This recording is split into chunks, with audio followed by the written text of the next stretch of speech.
नमस्कार दोस्तों, स्वागत है आपका गुरु ज्ञान भक्तावल चैनल में। जैसा कि आपने थंबनेल पे देखा कि हमें सिद्धियाँ प्राप्त नहीं होती, हमें सिद्धियाँ करते-करते बहुत समय हो गया, किसी को 40 दिन हो गए हैं, किसी को 6 महीने हो, किसी को साल, 2 साल भी हो गए हैं, 3 साल भी हो गए किसी-किसी व्यक्ति को, लेकिन उन्हें सिद्धियाँ प्राप्त नहीं होती, हमारी बहन-भाइयों को। तो ऐसा क्या है? क्या है ये मुख्य कारण जो हमें सिद्धियाँ प्राप्त नहीं होती? बहुत से व्यक्तियों को तो किसी ने थोड़े दिन सिद्धियाँ करी, 1 हफ्ता सिद्धि करी, साधना करी, उसे सिद्धि प्राप्त हो गई। किसी ने 21 दिन करी, किसी ने महीना ही करी, उसे सिद्धि प्राप्त हो गई। तो ऐसा बहुत जल्दी-जल्दी उन्हें कैसे सिद्धियाँ प्राप्त हो गई और किसी ने तो सिद्धि करी ही नहीं, उसे वैसी सिद्धि प्राप्त हो गई। तो ऐसा कैसे होता है जो बिना कुछ करे और या फिर थोड़ी-सी साधना में हमें सिद्धि प्राप्त हो जाती है? ऐसा क्या है वो जो हम नहीं करते और वो व्यक्ति करते हैं जिन्हें सिद्धियाँ प्राप्त हो जाती हैं? सबसे मुख्य गलती जो साधक को सिद्धि प्राप्त नहीं होती वो अपने गुरु की मिथ्या। सबसे बड़ी गलती यही है। अपने माता पिता की मिथ्या, अपने गुरु की मिथ्या। मिथ्या मतलब कि उनकी आप इज्जत नहीं करते, आदर सत्कार नहीं देते उन्हें। तो सबसे मुख्य कारण है यही कि आप अपने गुरु की मिथ्या करते हैं, आप उनका आदर सत्कार नहीं करते। मैं बताता हूँ आपको, जैसे आपका कई बार ऐसा होता है कि आप अपने गुरु को, बहुत से शिष्यों को बता रहा हूँ मैं, बहुत से हैं ऐसे आज के युग में, आज के समय में बहुत से शिष्य ऐसे हैं जो अपने गुरु को गुरु नहीं मानते। उनके पास गए तो गुरुजी, गुरुजी, गुरुजी करके आगे पीछे घूमते रहेंगे। ठीक है, कभी गुरु के पैर स्पर्श नहीं करे, पैर स्पर्श करे तो घुटने पे से हाथ लगाया और ऊपर, जैसे शॉर्टकट में ये घुटने पे से हाथ लिया और गुरुजी जय बाबा की या फिर जय श्री राम जो भी बोलते, गुरुजी नमस्ते, गुरुजी प्रणाम, जो भी बोलते हैं वो करते हैं। पूरे चरणों तक भी नहीं जाते। ये चरणों में जाओ, वहीं तो स्वर्ग है, वहीं तो सिद्धियां हैं, वहीं आपको सिद्धि साधनाएं प्राप्त होंगी। ठीक है, आपके जैसे बहुत से लोग ऐसे भी करते हैं, किसी सामने वाले का कोई गुरु है, ठीक है, जैसे गुरु का कोई शिष्य है, किसी और गुरु का कोई शिष्य है, आप उसके जानने वाले हो या फिर जैसे भी आपसे बात होती है, तो आप उसके गुरु को ही मिथ्या कर देते हैं। तो ये चीजें बहुत गलत है कि आप उसके गुरु को मिथ्या कर रहे हो, क्योंकि वो बड़ा नहीं है, उसका नाम बड़ा है। उसका नाम है गुरु। जो गुरु नाम लग गया ना, वो बहुत बड़ा नाम है गुरु। और कई लोग तो ऐसे भी करते हैं, बहुत से हमारे भाई बहन, कि अपने खुद के गुरु को सामने बैठे हैं तो गुरु जी, गुरु जी, गुरु जी, लेकिन गुरु के जाते ही कोई पूछता है कि क्या नाम है, गुरु का नाम लिया और वो गुरु है। अच्छा ठीक है, बात कर रहे गुरु के बाद, अरे वो मेरा गुरु है ना, अरे वो मेरा गुरु है ना, वो ऐसे कह रहा था, वो तो मुझे कुछ बताता ही नहीं है, वो तो मुझे कुछ सिखाता ही नहीं है, या मेरे गुरु को कुछ भी नहीं आता, वो सिखाने लायक है ही नहीं, मैं तो कोई दूसरा गुरु बनाऊंगा।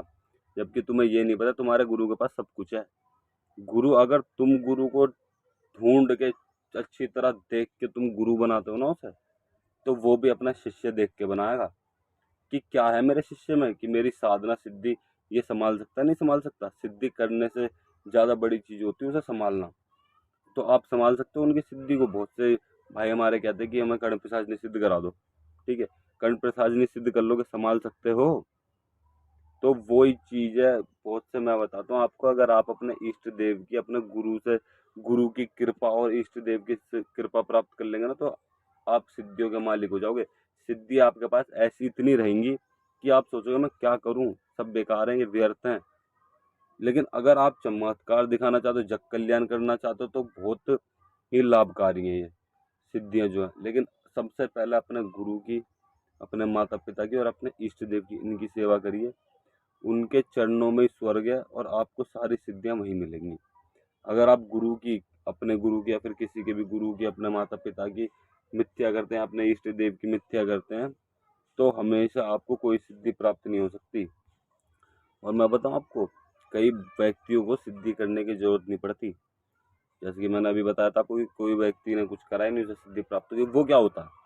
वो ये होता है कि आपके गुरु के पास सिद्धि है, वो सिद्धि है, और आप अपने गुरु की सेवा कर रहे हैं, उसे शक्ति भाव, उसको अपना भाव दिखा रहे हैं, आप उसके प्रति प्रेम दिखा रहे हैं, अपने गुरु के लिए, अपने इष्ट देव के लिए, अपने माता पिता के लिए। तो गुरु खुश होके आपको सिद्धि दक्षिणा में दे देता है, दान कर देता है आपको कि ले मेरी तरफ से ये सिद्धि ले, इस सिद्धि से जग कल्याण करियो। तो वो सिद्धि हमें सिद्ध करने की जरूरत नहीं होती, क्योंकि आपने साल, 2 साल, 3 साल जो सिद्धि करनी थी आपने गुरु के चरणों में बैठ के कर ली। तो वो सिद्धि इस तरीके से प्राप्त होती है। आपके सब गुरु के पास कुछ ना कुछ होता है, कोई ना कोई सिद्धि होती है, सब चीज़ होती है, लेकिन आपके अंदर कमी होती है जो आप उस गुरु से वो सिद्धि या साधना प्राप्त नहीं कर सकते। सिद्धि या साधना किसी चीज़ का मंत्र लेने से या उसके विधि विधान जानने से या फिर आप उस साधना को करने से आप सिद्ध पुरुष नहीं बन जाएंगे, ना वो सिद्धि आपको मिलेगी। हमेशा ये बात ध्यान रखना, साधना करने से पहले आपको गुरु को प्रणाम करना चाहिए, गुरु को आदर सत्कार करना चाहिए। गुरु क्या कहते हैं, सिद्धि करो किसी योग्य गुरु के सानिध्य में, ठीक है। तो योग्य गुरु का सानिध्य यही होता है कि आप योग गुरु की सेवा भक्ति भाव करते हैं। चाहे आपका गुरु कहीं भी दूर बैठा हो और आप अपने घर पे सेवा कर रहे हैं, साधना कर रहे हैं, तो गुरु की अगर आप आदर सत्कार करके उन्हें नमस्कार करके आप साधना करते हैं ना, तो गुरु की नज़र आप पे सीधी है, आपका कोई कुछ नहीं कर सकता, साधना सफल होगी होगी। कलयुग है, कलयुग में शेष दिन का 1 घंटा साधना के लिए बताया गया, पूजा पाठ के लिए बताया गया। इन व्यक्तियों के ऊपर आज का समय में वो समय भी नहीं मिलता। आज के समय में कोई व्यक्ति अगर खाली बैठ गया, पूजा पाठ करने के लिए बैठ गया, कोई वो नहीं है। पूजा पे बैठते उसे ये लगे कब मैं भागूं, कब उठूं। 5 मिनट बाद उसे ये हो जाता है कि बहुत देर हो गई, अब तो बस अब छोड़ दो। तो इस कारणवश सिद्धि या साधना प्राप्त नहीं होती। आप ऑफिस से आएंगे, नहाएंगे धोएंगे, ठीक है, फ्रेश होएंगे अच्छी तरीके से, आप चाय नाश्ता करके सीधे मोबाइल लेके बैठ जाएंगे और या फिर टीवी का रिमोट लेके बैठ जाएंगे, जबकि आपको उस समय पे अपने गुरु को, अपने माता पिता को और अपने इष्ट देव को देना चाहिए वो समय। आप जिस टाइम थोड़ी बहुत देर, हाँ थोड़ी बहुत देर देख सकते हो आप टीवी मोबाइल, ये इंटरटेनमेंट की चीज़ें आप थोड़ी बहुत देखिए, लेकिन सबसे पहला समय उन्हें दीजिए जो कि आपके सफलता के कार्य पे आपका साथ देंगे।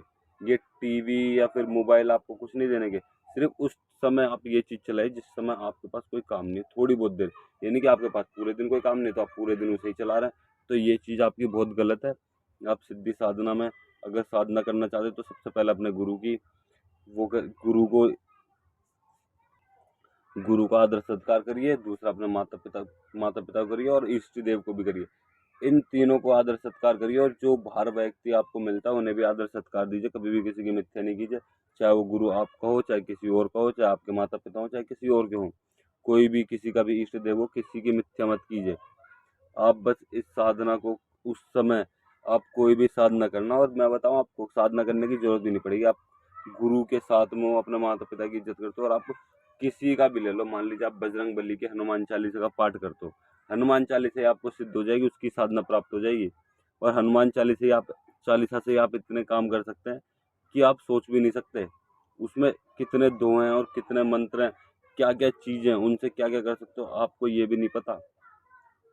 हमारे धर्म में, सनातन धर्म में बहुत से व्यक्तियों को हनुमान चालीसा सही से पढ़नी नहीं आती, हनुमान चालीसा पढ़ते हैं उसमें भी गलती कर देते हैं।